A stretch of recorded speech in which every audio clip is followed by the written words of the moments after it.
सदाशिवसमारंभां शंकराचार्यमध्यमाम् अस्मदाचार्यपर्यन्तां वन्दे गुरुपरम्पराम्। श्रुतिस्मृतिपुराणानाम् आलयं करुणालयं नमामि भगवत्पादं शङ्करं लोकशङ्करम्। शङ्करं शङ्कराचार्यं केशवं बादरायणं सूत्रभाष्यकृतौ वन्दे भगवन्तौ पुनः पुनः।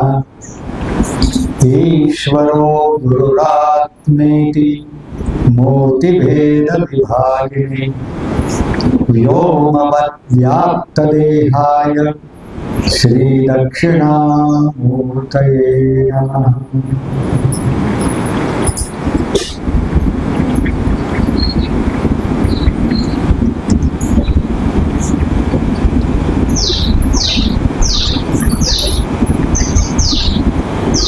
आत्ताच आपण स्तोत्र म्हणत असताना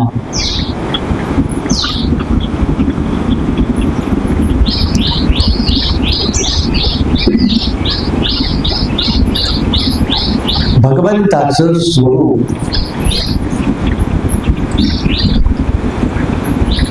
दोन शब्दात मांडलं। गुणाकरम सुखाकरम कृपाकरम।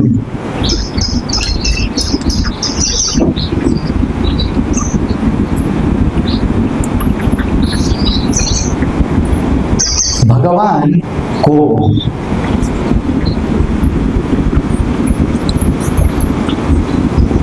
श्रुती एका ठिकाणी म्हणते आनंदो ब्रह्मेति व्यजानात् आनन्दाद्येव कल्पिमानि भूतानि जायन्ते आनन्देन जातानि जीवन्ति आनन्दं प्रयन्तति संविशन्तीति तत् ब्रह्मा आनंदो ब्रह्मेति व्यजानात्।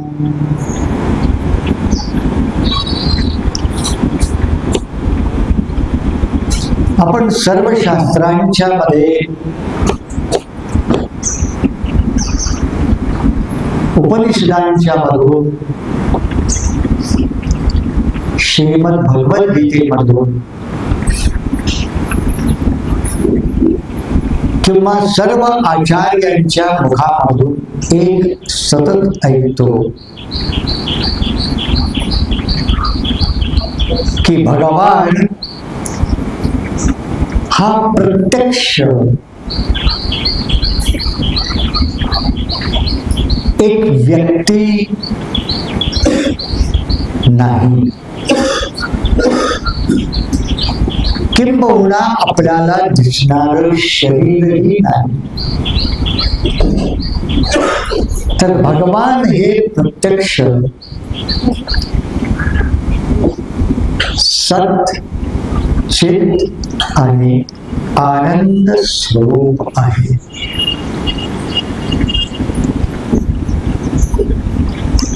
आणि असं हे सच्चिदानंद स्वरूप आनंद स्वरूप आनंदाचा सागर असलेलं परिपूर्ण स्वरूप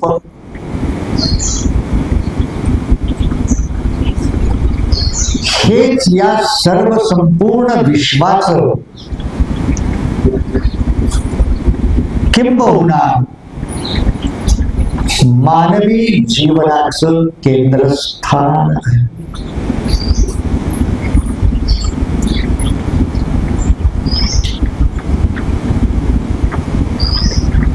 आणि याचमुळं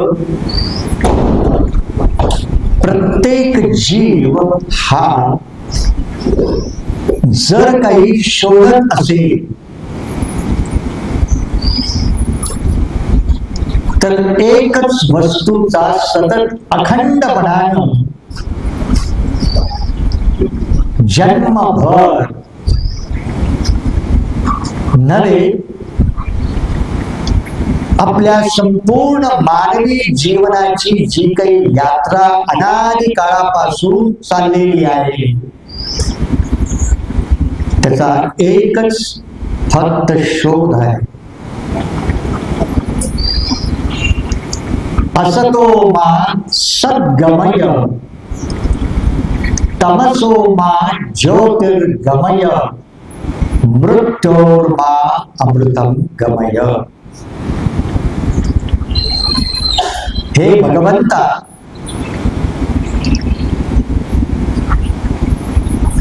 तू मला ने. मी तुझ्यावर नितांत श्रद्धा आहे. तुझ्या अस्तित्वाची जाणीव आहे. तुझ्या मार्गाचंच मी अखंडपणानं मी अनुसरण करत आहे. आणि असा हा तुझ्या मार्गामध्ये असलेला एक मी, मार्गस्थ असलेला जीव, याला मार्गस्थ करणं आणि नेणं हे तुझं काम आहे. कारण तू माझं आराध्य आहेस. तू माझ्या जीवनाचं अस्तित्व नव्हे, अधिष्ठान, आश्रय आहेस. आणि त्याचमुळं माझ्या जीवनामध्ये जर पाहिलं तर तुझ्या व्यतिरिक्त काहीही नाही. परमेश्वर हीच श्रद्धा, परमेश्वर हीच निष्ठा, परमेश्वर त्याचं अनुसरण करणं, मार्गस्थ होणं हेच माझं जीवन.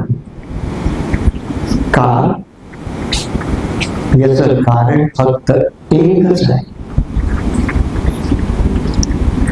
सच्चिदानंद स्वरूपामध्ये असलेला सद्भाग आणि चित्भाग हा आम्हाला सहजपणानं कळतो. कारण तुम्ही आणि मी सतत एक शब्द वापरतो, मी आहे. अहम अस्मी, आय एम.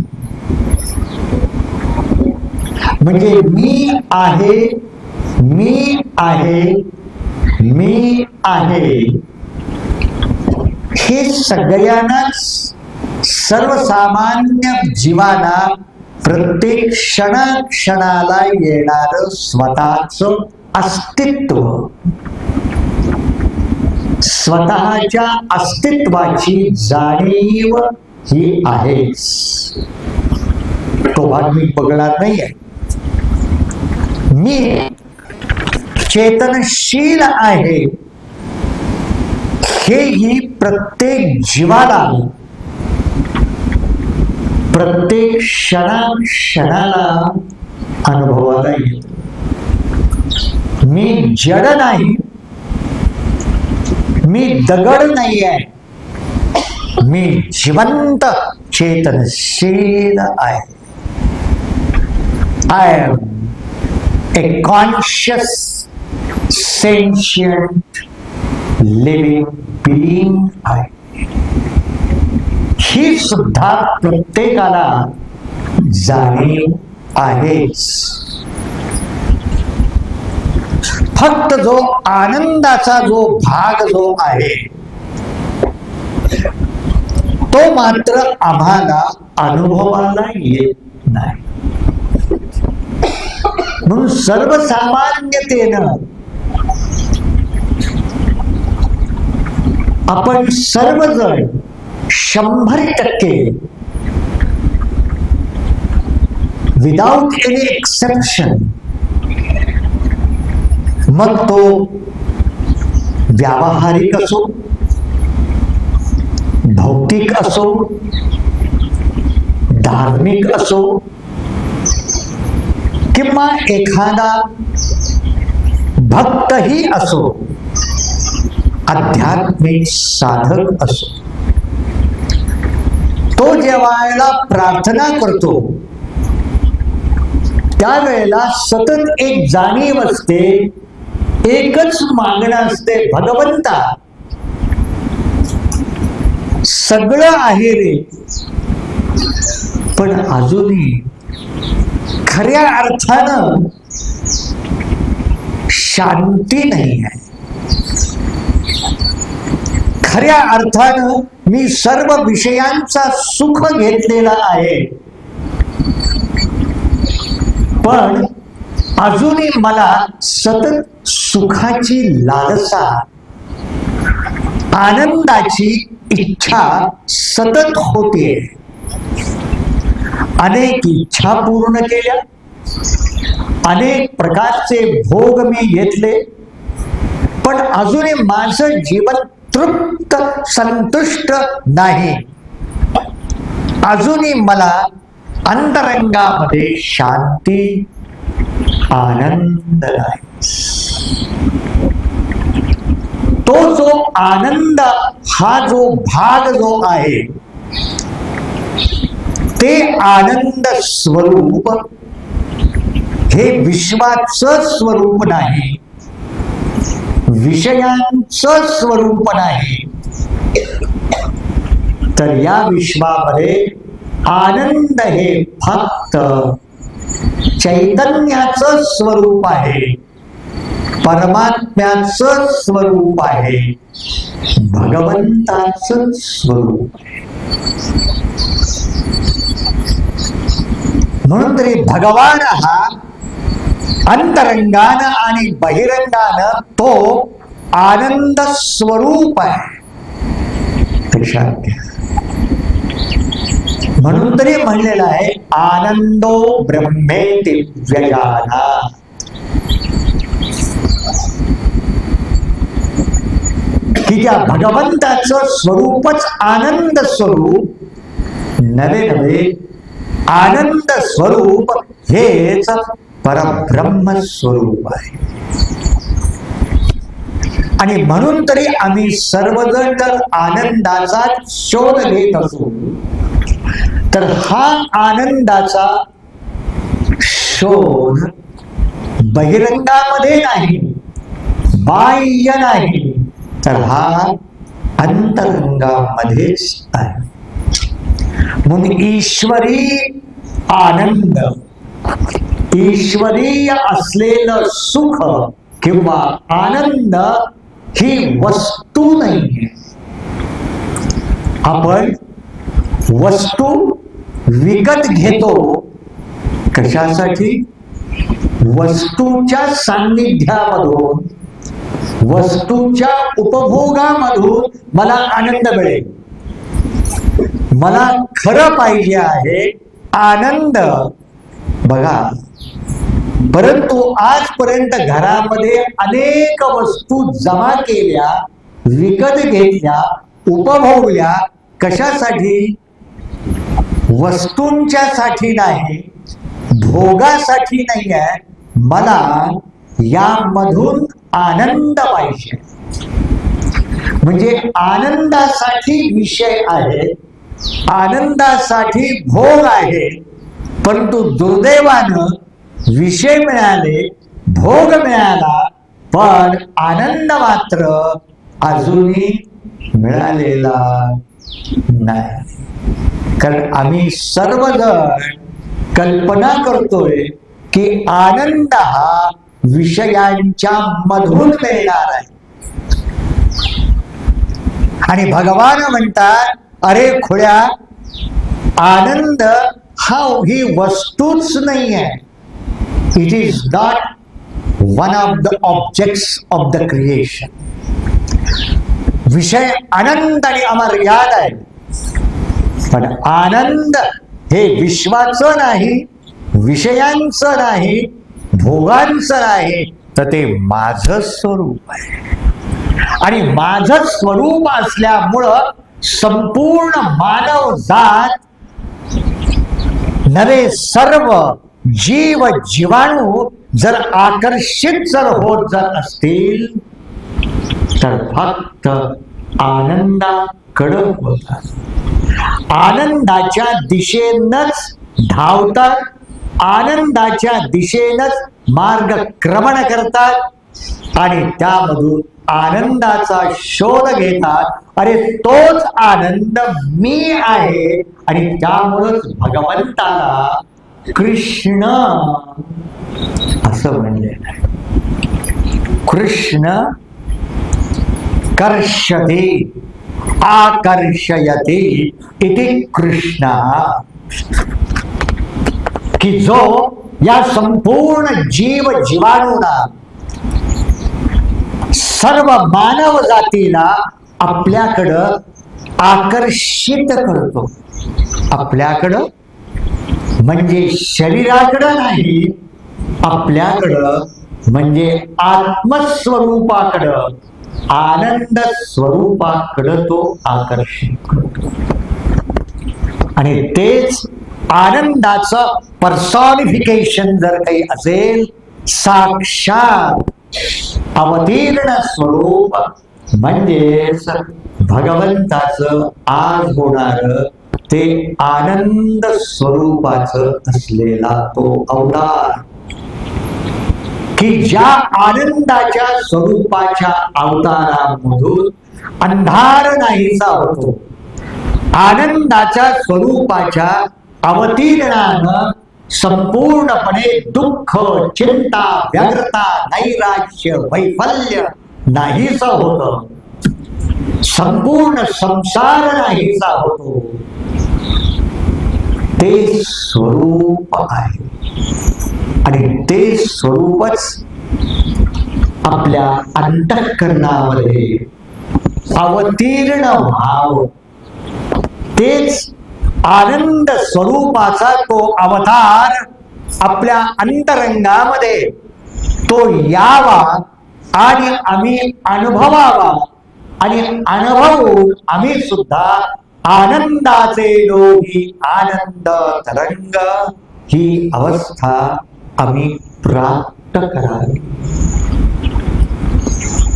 यासाठी भगवंतानं अवतार घेतला, मध्यरात्री अवतार घेतला, अंधारामध्ये अवतार घेतला.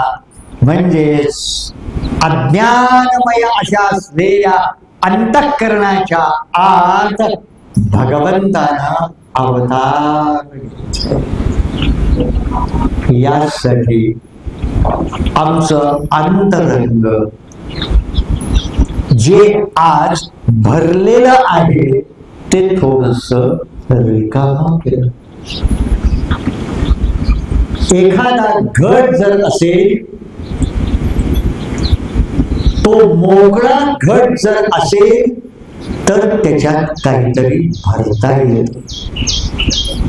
घट जर अंतरंगानं परिपूर्ण काठोकाठ घाणीनं जर भरला असेल तर दुसरं काहीही भरता येत नाही.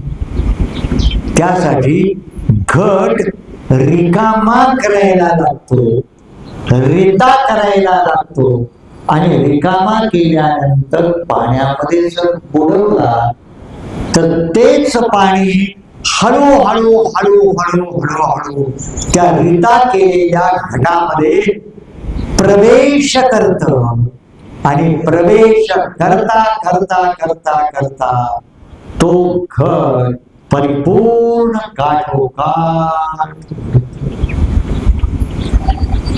त्यावेळेला जशी त्या घटाची अवस्था अंतःपूर्ण बहिः पूर्ण पूर्ण कुंभ इवार्ण, तो जसा घट अंतरंगानं आणि बहिरंगानं जसा पाण्यानं संपृक्त होतो, परिपूर्ण पूर्ण कुंभ होतो, तसंच आमचं अंतरंग सुद्धा त्या आनंदाच्या स्वरूपाच्या भगवंताच्या अवतीर्णानं ही सगळी जळमट नाहीशी झाली पाहिजे, सगळी खाण नाहीशी झाली पाहिजे आणि आमचं मन ते आनंदानं परिपूर्ण झालं पाहिजे.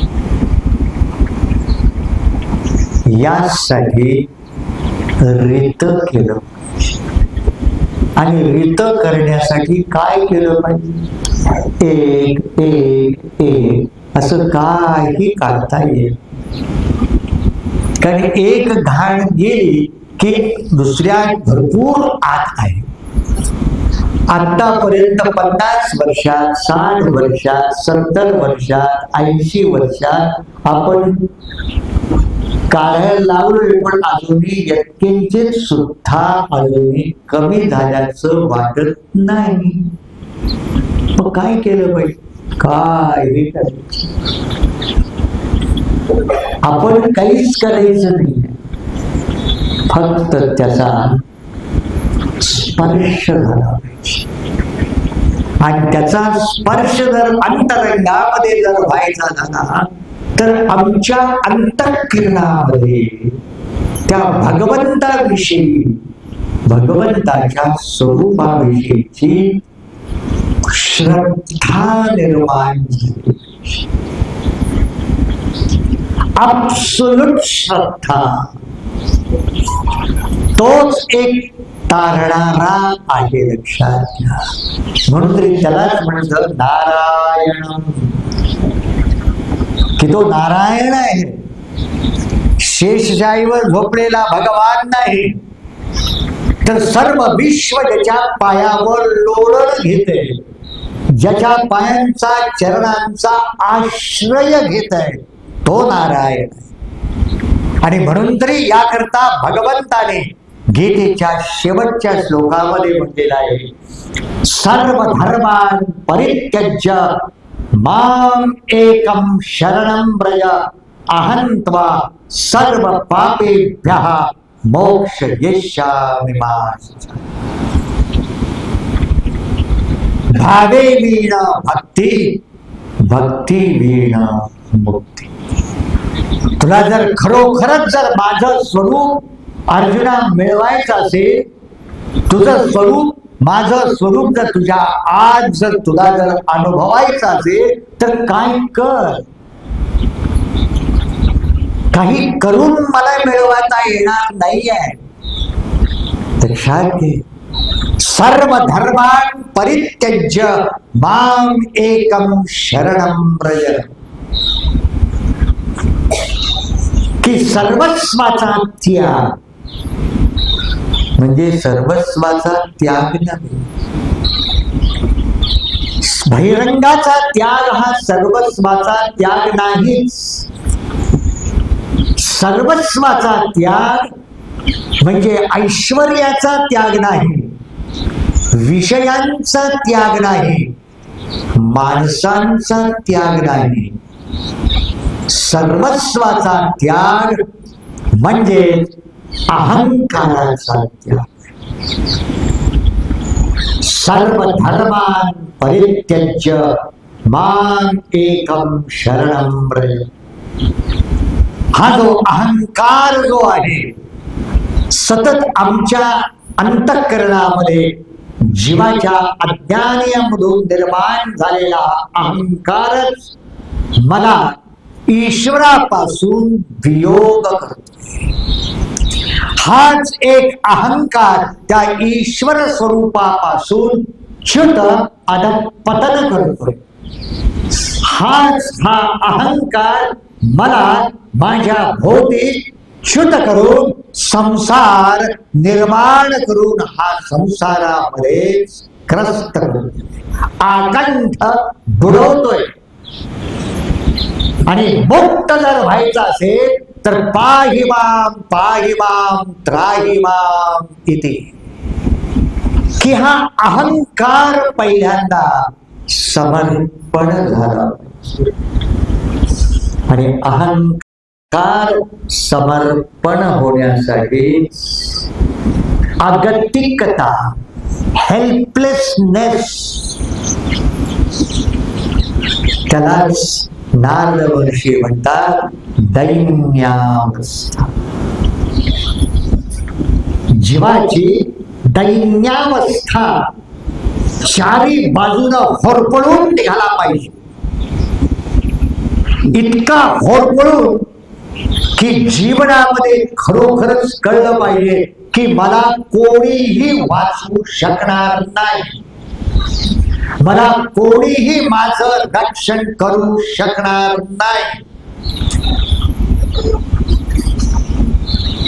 भज गोविंदम भज गोविंदम गोविंदम भज गूढमते संप्राप्ते सन्निहिते काले नाही नाही राक्षते डकृंकरण.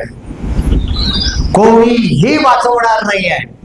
आत्ता आहे आणि पुढच्या क्षणाला काय होणार आहे कुणालाही माहित नाही. आणि जर सत्य जर असेल तर अज्ञानामधून उन्मत्त झालेला हा जीव मी करतो, मी मिळवेन, मी मिळवतो ही भाषा बोलतो. पण परमेश्वराचं स्वरूप प्राप्त करणारा एखादा अनन्य भक्त म्हणतो की हे भगवंता, नाही, मी काहीही करू शकत नाहीये. सर्व करून करून करून दमलो, आता थकलो. अज्ञान व्याप्त मी भ्रमलो श्रमलो भारी न च आश्रय कोठे दिसतो मज अंधार. तव दर्शन होता चिंता सारी सरली नतमस्तक होता वृत्ती सुखमय. मी थकलो, आता मी दमलो. पण आपण रोज म्हणतो मी थकतो, पण पुन्हा आणि जागा होतो. ज्ञानदेव सुद्धा उदाहरण देतात. झाडाच्या खाली लव्हाळं असतं, गवत असतं, वावटळ जोरात येतं, सगळी झाडं उन्मळून पडतात. ते लव्हाळ जे असतं, असं वारं आलं रे आलं की स्वतःचं रक्षण करण्यासाठी उन्मळून पडत नाही. ते फक्त असं जमीनला सपाट होतं आणि वावटळ गेलं की परत जागा. ही आपल्या अहंकाराची अवस्था आहे. मार खाल्ला कि मग भगवंता भगवंता भगवंता काहीतरी कर रे, तूच काहीतरी कर, मी नाही करत काही. आणि भगवान सुद्धा विचारायला असं वाटतं घोडा क्या फार चांगला अनन्य भक्त वाटतोय, ह्याला मुक्त करूया संकटामधून. आणि तो करतो सुद्धा, पण नंतर आम्ही विसरतो आणि नंतर मी केलंय. लगेच एका क्षणात भाषा बदलतो. हा आमचा अहंकार आहे. तर हा अहंकार सर्व धर्मान् परित्यज्य मामेकं शरणं व्रज. समर्पण वृत्ती पाहिजे, भाव, त्यासाठी श्रद्धा पाहिजे आणि त्यासाठी भक्ती, अनन्य प्रेम पाहिजे. बस हे जर असेल तर आमचं मन आपोआपच रित होते. आमचं मन आपोआपच सगळी घाण गळून पडते. आमचे स्वतःचे व्यक्तिगत रागद्वेष असो, काम क्रोधादी विकार असो, असूया असो, अहंकार असो, सर्व गळून पडतं. कशामध्ये? भगवंताच्या भक्तीमध्ये, भगवंताच्या सेवेमध्ये. म्हणून तरी भगवान सुद्धा म्हणतात सतत, अरे सेवा की सेवा गेले 3-4 दिवस तुम्ही इथं आहात. खूप मनापासून प्रेमानं भक्तीनं कशाने का असला एकत्र थोडेफार आलो आणि आम्ही दिवस रात्र हा उत्सव साजरा करण्यासाठी आम्ही सकाळपासून रात्रीपर्यंत सेवा करतो. प्रत्येक जण भिन्न भिन्न आहे. प्रत्येकाची व्यक्तिगत अहंकार भिन्न आहे, रागद्वेष भिन्न आहे. पण हे करता करता प्रत्येक जण जे काही करतो त्याच्या माग एकच भाव की भगवंताचा अवतीर्ण आहे, भगवान येणार आहे, माझा कृष्ण येणार आहे, माझा परमात्मा आज अवतीर्ण होणार आहे. का नाही? अरे साध्या आपल्या घरातल्या पोराचा वाढदिवस असतो, काय रात्रंदिवस राबतो. मग एक साधा मर्त्य जीवासाठी जर रात्रंदिवस जर आम्ही 3-4 दिवस घालवत असो तर भगवंतासाठी का नाही आमचा प्राण दिला पाहिजे, आमचं सर्व जीवन दिलं पाहिजे, आमचं सगळं अंतरंग ओतून टाकलं पाहिजे त्याच्यासमोर. हे ज्या वेळेला भक्तीनं, प्रेमानं, भावानं, उत्कटतेनं, अखंडपणानं काया वाचा मनसा तुम्ही करा. भगवंताची सेवा भगवंतासाठी करायचं आहे. भगवान अवतीर्ण होणार आहे आणि अवतीर्ण व्हायला वेळ आहे, पण त्याच्या अगोदरच आम्हाला आनंद आहे. करतानाही आनंद, म्हणतानाही आनंद, पूजा करतानाही आनंद, भजे व्रजे का गोम म्हणतानाही आनंद. सगळं गोप गोपी ज्या वेळेला आम्ही बघितलेल्या नाही आहे, वृंदावन फक्त बघणार आहात, केव्हा तरी बघितलेला आहे पण गोपी बघितलेल्या नाही. पण नुसत्या गोपी, मथुरा नुसतं नाव घेतलं तर एक संचार निर्माण होतो. हे जर सत्य जर असेल तर का नाही त्या भगवंताविषयी आराध्य आमचा आनंद स्वरूप असणारा, आनंद कर असणारा, गुणाकरम असणारा हा भगवान, त्याच्यासाठी का बरं मी माझं स्वतःचं जीवन अर्पण करू शकत नाही? बस याच्यातच काहीही न करता आमची अंतःकरण शुद्ध होतात, निर्मळ होतात. हाच भक्तीचा महिमा आहे. भर्जनात् इति भक्ती, भंजनात् इति भक्ती. की भक्तीचा भाव निर्माण झाला की सर्व अशुद्धता नाही शोधे, मन शुद्ध निर्मळ होत नव्हे. त्याच वेळेला तो म्हणतो सुद्धा, तर तुम्ही तासानं बघणार आहात कीर्तन, आनंदाचे लोही आनंद आनंदी आनंदकडे जिकडे तिकडे चोहीकडे.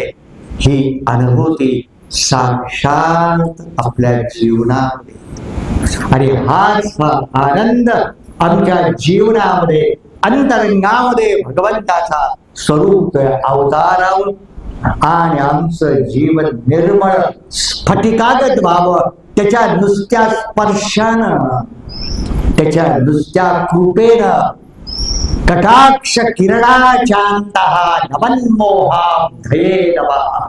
आचार्य म्हणतात नुसत्या भगवंताचा एक कृपा कटाक्ष, एक फक्त one single ray of light मला पूर्ण नको आहे. फक्त एक कवडसा जरी माझ्यावर जरी पडला कृपेचा तरी माझं जीवन तृप्त परिपूर्ण होऊ शकतं. इतकं सामर्थ्य त्या भगवंताच्या भक्तीमध्ये, भगवंताच्या स्वरूपामध्ये आहे. आणि ते आपल्या सर्वांना मिळावं. आणि खरोखर गेले 3 दिवस हा अनुभव जो घेतोय असाच शुद्ध आणि निर्मळ आनंद घेऊन आनंदानं जगा.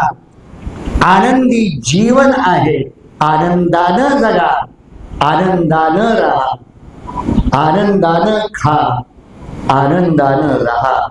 आणि ते करत करत करत जीवन जरी शेवट आला तरी हरकत नाही, आम्ही जातो आमच्या गावा आमचा राम राम घ्या.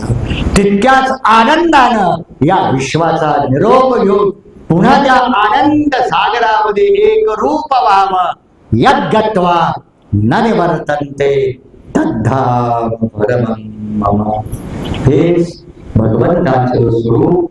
भगवंतानं कृपा करावी, भगवंतानं गुण द्यावे, सत्वगुण प्रधान करावं आणि सुखाकरम सुख करून आत्मसुख आत्मानुभूती जीवन परिपूर्ण व्हावं ही त्या भगवंताच्या चरणी प्रार्थना करू. माझ्या वाणीला विराम देतो.